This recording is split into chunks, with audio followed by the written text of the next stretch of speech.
Episode 5 की शुरुआत में रिचर को ऑफिसर्स ने पकड़ लिया था। तब रिचर कहता है कि मैंने इनमें से किसी को नहीं मारा है।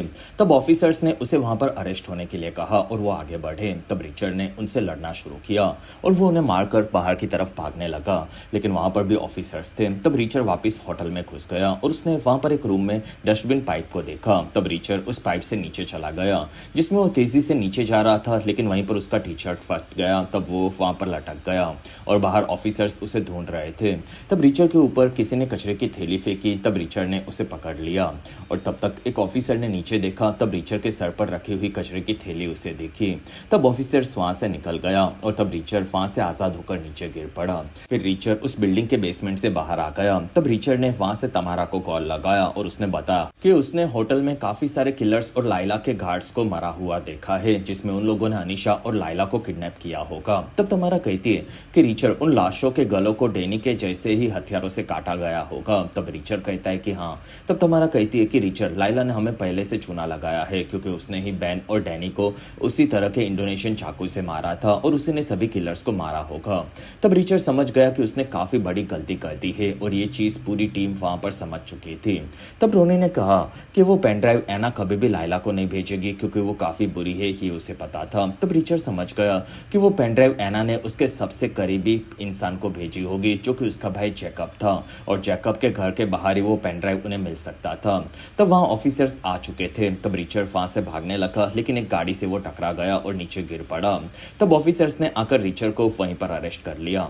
कुछ देर बाद जैकब, तमारा और रोनी वहां से आगे जा रहे थे। तब तमारा ने कहा कि मुझे गाड़ी चलाने दो। तब जैकब कहता है कि नहीं, मैं ये कर लूंगा, जिससे इस चीज से मेरा ध्यान भी भटका हुआ रहेगा। तब वहां पर रोनी ने डार्क वेब पर लाइला के बारे में पता लगाया था, जिसमें लाइला और अनीशा का ऑनलाइन पहले कोई भी जिक्र नहीं था और ये दोनों उसके असली नाम भी नहीं थे। और वो दोनों अचानक से इन नामों को एक कार्ड के साथ यूज करने लगे थे और उसी कार्ड से उन्होंने अपने फ्लाइट की टिकट्स को बुक किया था और एक आदमी उनका अभी अभी यहाँ पर आने के लिए टिकट बुक कर चुका था, लेकिन उनके बारे में उन्हें कुछ ज्यादा नहीं पता था। लेकिन अनीशा की टीम के होने से वो आदमी काफी खतरनाक हो सकता था, इसलिए वो लोग परेशान हुए। फिर जैकब के घर के बाहर वो लोग पहुंचे। तब जैकब के मेल बॉक्स में से उन लोगों को पेन ड्राइव मिल चुका था, साथ ही वहां पर एना ने उसका फोन भी भेजा था, जो कि अब डेड हो चुका था। तब तक रोनी ने अंदर वहां पर आने वाले थॉमस नाम के लड़के के बारे में पता लगा लिया था, जो कि लाइला का साथी था। वहीं पर बाहर से अनीशा और लाइला भी आ चुकी थी और उन लोगों ने जैकब और तमारा के ऊपर गोलियां से हमला कर दिया। तब दोनों बचकर कार में बैठ गए। फिर वहां से वो लोग आगे बढ़े। तब तमारा ने ऑफिसर्स को कॉल करके उन पर होने वाली गोलीबारी के बारे में बता दिया और फिर वो लोग वहां से निकल रहे थे। तब जैकब को नदी के ऊपर का ब्रिज पता था, जिससे कोई डायरेक्ट वहां से पार नहीं कर सकता था, लेकिन वहां के लोकल ये सालों से कर पाते थे, इसलिए जैकब ने वहां पर टर्न लिया और वो ब्रिज को पार करके निकल गया। तब पीछे से लाइला ने भी वही टर्न ट्राई किया, लेकिन उसकी गाड़ी वहां पर ठुक चुकी थी। तब जैकब को उसकी बहन और भतीजे का बदला लेना था और वो वहां पर रुक गया। तब उसने पीछे देखा कि कार में से अनीशा और लाइला बाहर आ गए, जो कि अभी भी घायल थे लेकिन घातक थे। तब तमारा को वहां से निकलना था, लेकिन जैकब उन दोनों को अरेस्ट करवाना चाहता था। तब दोनों ने गन्स निकाली और दोनों आगे बढ़ी। तब जैकब गाड़ी को उल्टा चलाने लगा। तब दोनों उन पर गोलियां चला रहे थे और उन्होंने गाड़ी को गोलियां चलाकर रोक तो दिया और वो दोनों आगे बढ़ रहे थे। तब तमारा और जैकब वहां पर छुप गए और वहीं पर दूसरी तरफ से ऑफिसर्स आ चुके थे। तब लाइला को अभी भी ड्राइव चाहिए था, लेकिन अनीशा ने उसे कहा कि हमारा जिंदा रहना ज्यादा जरूरी है। तब ऑफिसर्स उन्हें पकड़ने आए। तब दोनों वहां से ब्रिज पर आए और वहां से नदी में कूद पड़े, जिसमें वो दोनों वहां से पानी में बह गए थे। तब तमारा कहती है कि जैकब, वो दोनों पानी में नहीं बच पाएगी। तब ऑफिसर्स ने आकर उन दोनों को वहीं पर अरेस्ट कर लिया। दूसरी तरफ रिचर को जेल में रखा गया था। तब उससे मिलने के लिए वहां पर शॉन आया और शॉन ने बताया कि तमारा भी पहले पॉलिटिकल लफड़े में फंस गई थी और अब वो तुम्हारे साथ फंसी हुई है, जिसमें वो काफी स्मार्ट है, लेकिन वो इन्हीं वजह से आगे नहीं बढ़ पाएगी। तब रिचर कहता है कि हाँ, अब उसे फिर से एक बेवकूफ बेवड़े ऑफिसर्स के साथ काम करना पड़ेगा। तब शॉन कहता है कि सही कहा, और तुम्हारे पास जॉन का नंबर कैसे आ गया, क्योंकि वो काफी बड़ा नेता है और तुम तो एक सड़क छाप हो, और मैं जानना चाहता हूँ कि तुम तमारा को इस बार कौन सी मुसीबत में डालने वाले हो। तब रिचर ने कुछ भी बताने से मना कर दिया। तब शॉन वहां से निकल गया। तब तक एक आदमी अपनी बेटियों के लिए गिफ्ट लेकर अपनी कार में निकल रहा था और वहीं पर लाइला और अनीशा उसके सामने आ गए और दोनों ने उसका गला काट दिया और फिर वो दोनों उसकी कार चुराकर वहां से निकल गए। दूसरी तरफ ऑफिसर्स ने तमारा और जैकब को छोड़ दिया था। तब जैकब का वो लोग इलाज कर रहे थे। तब रोनी ने बताया कि उसके लैपटॉप में गोली लग चुकी है, इसलिए वो ड्राइव को यूज़ नहीं कर सकते और वो लोग किसी दूसरे का भी लैपटॉप यूज़ नहीं कर सकते थे। साथ ही उन्हें फ़ोन में भी बैटरी भरनी थी। तब वहाँ पर ऑफिसर मोंटी आ चुके थे, जो कि जैकब के पिता के पार्टनर थे, और वो आकर पूरी टीम से मिले। तब मोंटी ने अपने बारे में सबको बताया। साथ ही मोंटी काफ़ी खुश था क्योंकि जैकब एना की मौत के बाद भी उसके लिए लड़ रहा था, और उसने अपने भतीजे बैन के बारे में पूछा। तब जैकब ने बताया कि बैन को किसी ने मार दिया है। तब वहाँ पर मोंटी दुखी हुआ और उसने जैकब को लिसा और अनीशा के बारे में बताया, जिसमें वो दोनों काफी खतरनाक किलर्स थी और उन्होंने अभी अभी एक आम आदमी को मारकर उसकी कार को चुरा लिया था। तब ये सुनकर वो लोग काफी दुखी हुए। तब जैकब उन दोनों के जिंदा होने के बारे में सुनकर भड़क गया। दूसरी तरफ से सीआईए ऑफिसर चैड रिचर के पास आया, जिसे रिचर ने पहले काफी ज्यादा पीटा था, और चैड अब रिचर को मारकर खुदकुशी दिखाने वाला था। तब रिचर को उससे डर नहीं लगता था और रिचर को वो मारने के लिए गया। तब रिचर पिलो से बच गया और रिचर ने चैड को पकड़कर उसके मुंह को ही सलिए के अंदर खींचकर उसके कान को कटवा दिया। तब वहां पर चैड डरकर बेहोश हो चुका था और तब रिचर वहां से कहता है कि तुम्हें कुछ नहीं होगा। फिर रिचर ने वहां से चैड से चाबी को लिया और वो उसका फोन चुराकर वहां से निकल गया। दूसरी तरफ जैकब के साथ साथ मोंटी काम करना चाहता था, लेकिन जैकब को अब ऑफिसर्स की मदद नहीं चाहिए थी क्योंकि एफबीआई पहले ही उन्हें रोकना चाहती थी। लेकिन मोंटी ने कहा कि एफबीआई के पास पावर है, लेकिन जैकब अपने परिवार का बदला खुद से लेना चाहता था। तब मोंटी कहता है कि वो काफी खतरनाक किलर्स है जिनसे तुम अकेले नहीं लड़ सकते, इसलिए तुम्हें ऑफिसर्स की मदद लेनी होगी। तब वहां पर जैकब मारने का नाटक करने लगा और वो बताने लगा कि गवर्नमेंट इन चीजों को छुपाना चाहती है। तब मोंटी को ऐसा नहीं लगता था। तब जैकब ने कहा कि अंकल आपने सही कहा, जिसमें तमारा और रोनी हम लोग भी छोटे मोटे ऑफिसर्स और 2 टके के हैकर जैसे हैं, जिसमें हम लोग उन किलर से लड़ नहीं सकते, इसलिए हम लोग अंकल मोंटी के साथ एफबीआई की मदद लेंगे। तब मोंटी खुश हुआ और वो उन लोगों के लिए खाना ऑर्डर करने के लिए बाहर गया। तब जैकब कहता है कि हम लोग उन्हें खुद से पकड़ने जाएंगे और मैं एफबीआई के साथ कभी भी काम नहीं करूंगा। फिर जैकब ने बाहर आकर मोंटी को बताया कि वो लोग बाहर घूमने के लिए जा रहे हैं। तब मोंटी मान गया और वो तीनों वहां से उन्हें चुना लगाकर निकल गए। फिर वहां से कार में तीनों आगे बढ़े। तब तमारा को वहां पर रिचर का फोन आया और उसने बताया कि मुझे ऑफिसर्स ने पकड़ लिया था और अब काफी ज्यादा ऑफिसर्स मेरे पीछे पड़ने वाले हैं। तब तमारा ने बताया कि उन्हें पेनड्राइव मिल चुका है, लेकिन लायला को भी ये पता है और वो लोग उन्हें ढूंढ रहे होंगे। तब रिचर को अब कोई सेफ जगह चाहिए थी जिसमें वो लोग लायला और ऑफिसर सबसे बचना चाहते थे। तब तमारा कहती है कि मुझे एक होटल पता है जिसमें ज्यादा ऑफिसर्स और किलर वहां पर नहीं पहुंच सकते। तब रिचर मान गया। तब वहां से जैकब उन लोगों को साइरस के पास लाया क्योंकि उन्हें मोंटी से बचने के लिए भी पुलिस की गाड़ी को बदलना था। तब साइरस ने फिर से उनकी मदद करने से मना कर दिया क्योंकि पिछली बार बिल्ली ने काफी नुकसान कर दिया था। तब तमारा कहती है कि हमारी कार को यहाँ पर छुपा दो और मुझे नई कार दो, वरना मैं तुम्हारी सभी इलीगल कार्स को पुलिस में जमा करवा दूंगी। तब साइरस को ना चाहते हुए फिर से उसकी बात माननी पड़ी। कुछ देर बाद सभी लोग होटल में पहुंचे। तब रिचर उनकी कार को देखकर हंसने लगा और वो पहले ही वहां पर पहुंच चुका था। फिर वो पांचों लिफ्ट से ऊपर आ गए और रिचर ने वहां पर एक काम वाली एंजेला वाइट को पकड़ा और उसे $500 दिए और उन्हें 1 घंटे के लिए रूम में छुपने के लिए कहा।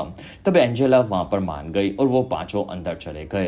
तब वहां पर नए लैपटॉप में उन्होंने पेनड्राइव को चेक किया। तब उन्हें एक फोटो मिला जिसमें पुत्रा के साथ साथ जवान जॉन और नोलन भी थे। साथ ही वहां पर एक साइंटिस्ट भी खड़ा था। तब रिचर को समझ में नहीं आ रहा था कि एफबीआई, सीआईए, किलर्स ये सभी एक फोटो के लिए उनके पीछे क्यों पड़े थे, साथ ही लोगों को मारते जा रहे थे।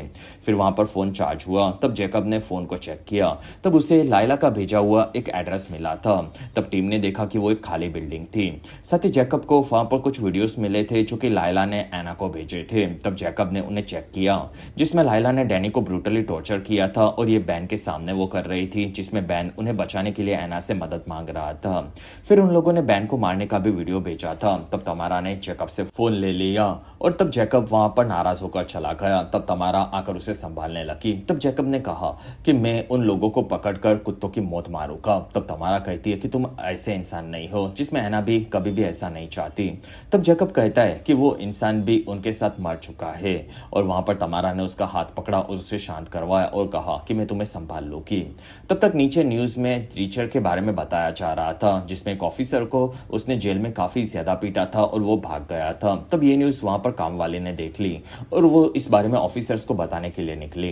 दूसरी तरफ जॉन और रिचर की बात हुई, जिसमें जॉन ने कहा कि रिचर इस बार तुमने काफी बड़ी गड़बड़ कर दी है। तब रिचर्ड ने कहा कि तुम्हारा पुत्रा के साथ फोटो मिला है और उसके लिए इतने सारे हमले क्यों हो रहे हैं, जिसमें उस ड्राइव में इस फोटो के अलावा कुछ भी नहीं था। तब जॉन कहता है कि पुत्रा के साथ मेरे कनेक्शंस के चलते मेरे पॉलिटिकल करियर को बर्बाद करने की साजिश रची जा रही है। तब वहां पर रिचर्ड कहता है कि पहले भी गवर्नमेंट ने बिन लादेन और हुसैन के साथ कनेक्शन रखे थे, लेकिन फिर भी उनके पॉलिटिकल करियर पर कोई असर नहीं पड़ा था, तो तुम्हें भी कोई खास नुकसान नहीं होगा। लेकिन इस फोटो में एक चौथा आदमी भी है। रिचर्ड ने उसका फोटो जॉन को भेजा। तब जॉन कहता है कि वो एक साइंटिस्ट है जो कि हमारे साथ मलेरिया के ऊपर रिसर्च कर रहा था और उसका नाम मुझे नहीं पता, लेकिन उसके बारे में नोलन चीजें संभालता था और वो पुत्रा के साथ खास काम करता था। तब रिचर्ड भड़क कर कहता है कि तुम्हें कभी भी कुछ भी नहीं पता होता। तब जॉन ने भड़क कर फोन वहीं पर कट कर दिया। तब रोनी ने देखा कि रिचर्ड हर एक न्यूज चैनल पर छाया हुआ था क्योंकि उसने ऑफिसर पर हमला करके उसे काफी ज्यादा घायल कर दिया था। तब वहां पर ऑफिसर्स होटल के नीचे भी आ चुके थे। तब रिचर्ड कहता है कि फिलाडेल्फिया का हर एक ऑफिसर अब मेरे पीछे पड़ा है क्योंकि उन्हें लगता है कि मैंने उनके साथी को घायल किया है और हमें एना के फोन में से मिले हुए होटल में जाना है जिसमें रोनी, तुम और जैकब लाइब्रेरी में जाओ और उस साइंटिस्ट के बारे में पता लगाओ। तब जैकब कहता है कि मैं वहां पर ही जाऊंगा जहां पर मेरी बहन जा रही थी। तब तमारा ने भी मना कर दिया। तब जैकब और रोनी वहां से निकलने वाले थे और रिचर्ड कहता है कि मैं फिर से अरेस्ट होने के लिए तैयार हूं। फिर ऑफिसर्स नीचे आगे बढ़ रहे थे। तब वहां पर तमारा रिचर्ड को अरेस्ट करके लेकर आई और वो उनके बीच में से उसे लेकर आगे बढ़ी। तब ऑफिसर्स भी उसके साथ जा रहे थे।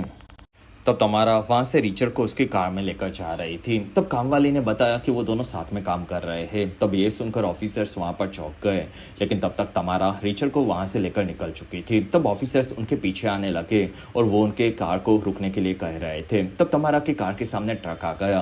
तब दोनों कार में से निकलकर भागने लगे। तब ऑफिसर्स उनके पीछे आ रहे थे और वो दोनों वहां से एक मेज में चले गए। तब वहां पर ऑफिसर्स उन पर गोलियां चला रहे थे। तब दोनों उनसे बचकर वहां से निकल गए और वो दोनों जहां भी जाते थे ऑफिसर्स पहले ही पहुंच जाते थे। तब वो दोनों एक होटल में घुसे और वो दोनों दूसरी तरफ से निकलने के लिए गए। तब वहां पर भी ऑफिसर्स आ चुके थे। तब दोनों होटल में वापस आ गए जिसमें दोनों तरफ वहां पर ऑफिसर्स आ चुके थे। तब रिचर्ड और तमारा वहां से ऊपर जाने लगे और वो दोनों छत पर पहुंचे जिसमें वहां से भागने का कोई दूसरा रास्ता नहीं था। तब रिचर्ड को वहां पर रस्सी दिखी। तब तमारा को वो अपनी पीठ पर लेकर नीचे जाने लगा, लेकिन उसके वजन के चलते वहां का लोहे का खंभा भी टूट चुका था। तब तमारा वहां से नीचे गिर पड़ी जो कि कांच के ऊपर थी और वो नीचे गिरने वाली थी। तब रिचर्ड वहां पर नीचे आया और वो तमारा को वहां से निकालने के लिए गया, लेकिन तब तक ऊपर भी ऑफिसर्स आ चुके थे जो कि दोनों को अरेस्ट करने वाले थे। तब रिचर्ड वहां से तमारा के साथ नीचे कूद पड़ा और उसने नीचे आकर तमारा को वहां पर बचा लिया।